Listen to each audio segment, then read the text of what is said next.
আসসালামু আলাইকুম বন্ধুরা। কুষ্টিয়া অঞ্চল বা কুষ্টিয়া জেলা সহ চুয়াডাঙ্গা, মেহেরপুর জেলার নাগরিকদের জন্য একটি বড় সার্কুলার, সেটা হচ্ছে কর অঞ্চল কুষ্টিয়াতে 122টি পদে নিয়োগ দেওয়া হয়েছে।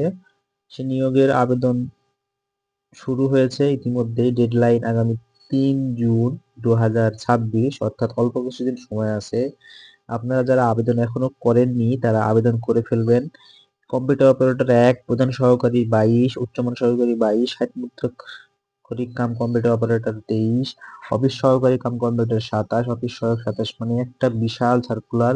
কম্পিউটার জানা অথবা না জানা উভয়ের জন্য এটা একটা সুযোগ।